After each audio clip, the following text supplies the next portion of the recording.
Okay, we start with a question from known miscreant Matthew Lloyd, who would like to know. To this point, humanity has been able to avoid turning space into a war zone. Do you see, for example, territorial battles being waged for control of the moon in the near future or the next 15 years or so? I don't see it within the next 15 years, Matt, but if there's not going to be any war in space, it's going to be because we're not there. If we're there, then we're going to be fighting over something. This is the fundamental tenet of conservatism, and I don't particularly like it. I'm not particularly proud of it. And depending on the conflict, who's fighting it and what side we're on, I'm not ashamed of it either. The idea that conflict and violence will disappear because we're advanced enough to be in space is completely unrealistic as far as I'm concerned. I haven't seen any technological advance up to and including nuclear weapons that has eliminated human aggression. I will say the presence of nuclear weapons has done an awful lot to reduce large-scale warfare and violence. In fact, it's not only done a lot to reduce it, it's eliminated it. That's a good thing. I don't think that nuclear weapons are much of a deterrent in space. In other words, if I've got a base on the moon and I were to follow Frank Fleming's advice and nuke the moon, I don't think people are going to react to somebody nuking a moon base in the same way they'd react to nuking Chicago. Or, Vandenberg Air Force Base for that matter. Space is a tough and nasty place to be. As a matter of fact, if you are in space, you are pretty much prepared for nuclear war. The challenges you have to face in terms of radiation, heat, and all the rest are pretty much up to any kind of a nuclear explosion. As a matter of fact, I don't know how valuable a nuclear weapon would be in space in terms of the traditional damage done by nuclear weapons, which are blast and heat effects. Since there's no blast effects because there's no air to move out of the way, and since the heat effects are probably offset by the heat protection that most space facilities have in the first place. I can see the case where a high radiation neutron bomb kind of thing might be effective, but again, you've got some shielding, so I'm just saying I don't think nuclear weapons have the same deterrent effect in space as they do here on Earth. Now, 15 years... if we have a moon base in 15 years, I'll be over the I said I'll be over the moon. I'll be very happy.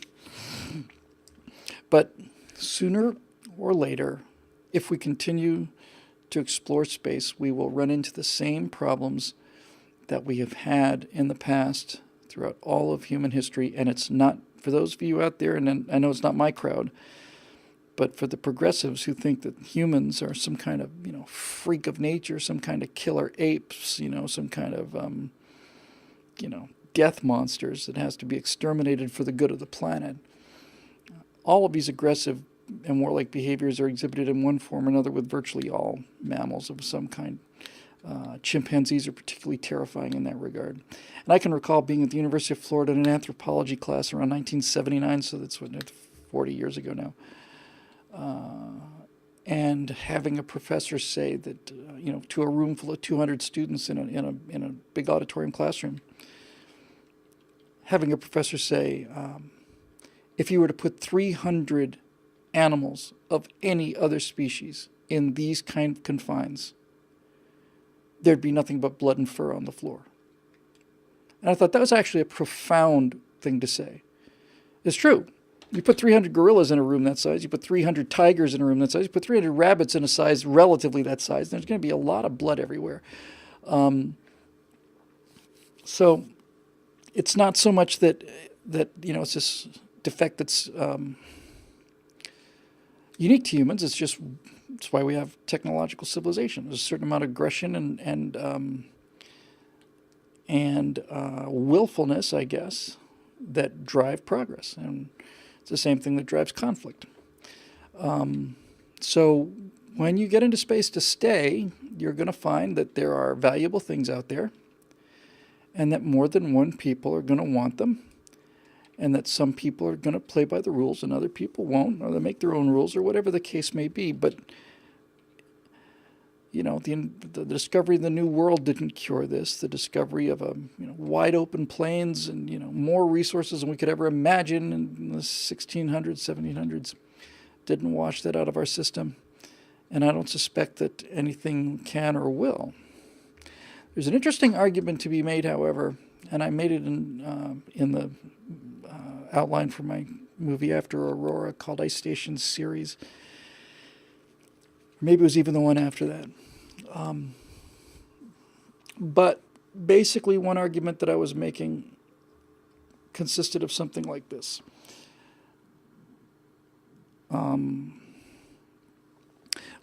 Whenever we think about space exploration, we think about trying to discover other Earth-like planets. We want to get out there and walk around. And the idea of spending the rest of our lives inside a 737, which is essentially what a space habitat is not terribly appealing to most people. When we all talk about science fiction and talk about Star Trek, Star Wars, we're talking about seeing worlds and seeing things that we haven't seen before. That's why that little message I did from Garden of the Gods in Colorado, with that huge, massive, blood red, practically brick red, certainly, cliff there. It was just like, my God, I feel like I'm seeing something I hadn't seen before. It's something overwhelming and genuinely awesome in the truest sense of the word. And I thought that's why I'm interested in space and exploration. I want to see things no one's ever seen before. And I want to just see pictures of them. I want to walk around a corner, see something no one's ever seen. That's just part of human nature for some of us humans. Where was I going with all this? I remember.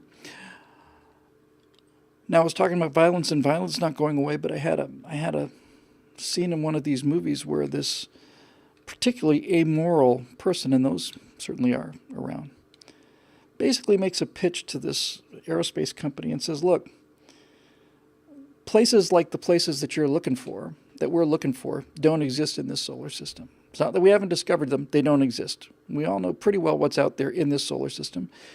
And the next solar system, we have no guarantees that there'll be anything like that either, and it's a lot of big out there. And when you realize how small the solar system is compared to the distances between stars, we're pretty much stuck with the solar system for several hundred years. The best case scenario, I think. So, rather than us trying to find a place or terraform Mars, in other words, change Mars into the kind of place that we want, why don't we do something that's much easier than that? Why don't we change ourselves? Why don't we change what it is we're looking for? And this guy says, with genetic engineering, we can create humans whose ideal world is the inside of a 737. That's their dream environment. Walking out on a beach someplace with 7 moons in the sky would scare the living daylights out of them. Fresh air would make them vomit. We can, using genetic techniques, we can tailor people to any way we want to. We breed all the violence out of them if we want to. And I did something very, very intense in that script, which is so intense it's almost hard for me to describe it. But basically, to prove the point, he basically says, here's a rescue puppy or something, a little puppy or something. He holds it in his hands. And then he basically just breaks its neck, just drops it on the floor dead, just drops it. And everybody, there's just this gasp and this roar of outrage and anger, and people are almost out of their chairs. And the reason this guy did it was he said, you see that emotion? See that reaction you're having? We can get rid of that. That is baggage from our evolutionary roots, and we can get rid of it. And I thought, man, it's an interesting argument and a terrifying argument, and it's a great argument for a storyteller, because if you were able to do that, it would be possible, I suspect. The only way I think you get war and combat out of our future is to rebuild us on a genetic level. I have no doubt that it'd be possible to take out those aspects of our genetic makeup that are responsible for violence and aggression. I don't know what you'd be left with, but it's not inconceivable that you could remove those things genetically and still keep things like curiosity and all the rest of it. But I suspect what would happen And many years after I had this idea, I think that's kind of the point of the Firefly movie, right? Is that you try to breed violence out of people, and you end up making them more violent, because if you take that reaction to the puppy out, we're going to make it so that we do not have emotions. You just murdered that puppy. It's like, what difference does it make? The puppy was at an animal shelter. It's going to be euthanized anyways. What's the fuss all about? You would be left with this idea of pure intellect, which is the holy grail for so many progressives. They think that's utopia. I think it's hell. I think when you've got no emotional connection to things, then everything becomes a statistical issue. Kill 7,000 people here to save 9,000 people there? Sure. We'll kill 150 million people here to save 220 million people there? Sure. You get right down to those that walk away from Memorialize. Beautiful, perfect world where there's no crime, no sickness, no disease, no nothing. Just perfect, happy people and silver trumpets and reason and medicine and art and poetry and all of it. It's paradise. And it's all made possible because one innocent girl is chained in a basement, fed from a slop bowl, covered with sores, and people come down and mock her. Her suffering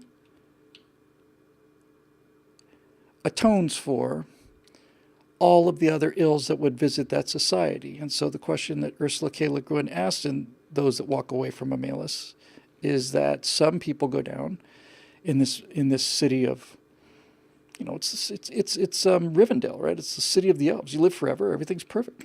And they see this suffering, and most people say, well, yes, it's true she's suffering, and that's true, but if she weren't to suffer, then millions of children would be suffering.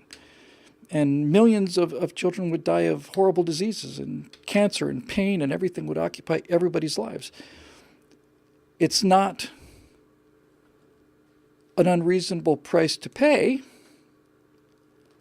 to have one person suffer so that no one else has to. And yet, Ursula K. Le Guin really nails it in that story, because she says some people go down there and they see that girl's chained to the floor, and then they get up and they simply walk away from this magical land of Memorialize. They walk away. They don't come back. They go someplace else where disease and death and poverty and cruelty, alcoholism, murder, rape, all of those things are, where they're not back in the city. And I suspect I'd be one of those people too. And it's hard to put your finger on why, because the intellectual argument is very strong. Yes, she's suffering. She might be suffering worse if she was out there with some horrible disease or was forced to become a prostitute or any other. There's a compelling argument, but there has to be something.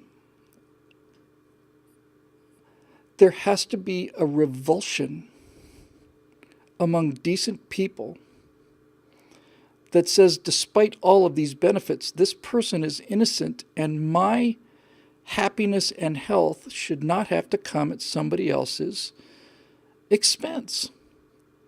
And that is in fact a terribly corrupt and terribly immoral, awful place, despite the fact that there's no murder, rape, arson, and all the rest of these things.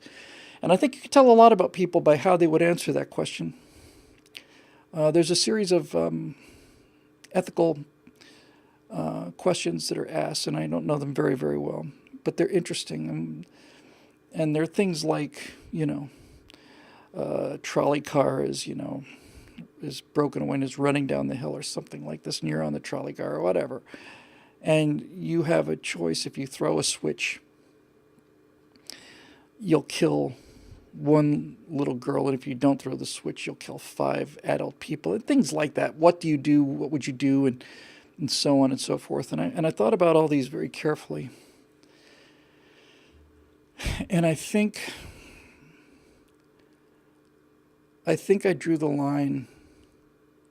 Where did I draw that line? I don't remember, but there was a reason. I remember there was a moral there was like a moral threshold I wasn't willing to cross. And I don't remember what it was. I think it might have been at the point where you are now talking about making a decision to take the lives of a small number of people who would not have otherwise been injured in order to save large numbers of people. And at that point, you are basically making a decision to kill people that wouldn't have been killed before. That's different than deciding these people are going to die or those people are going to die, which, I'm at least playing the game up until then. But once you get into the point where your decision is affecting the life of someone who's innocent in that situation, and you're bringing them into the situation to pay for some other greater gain, at that point I'm out of there. And anyway, so much for that. We'll do one more. I think maybe we'll see.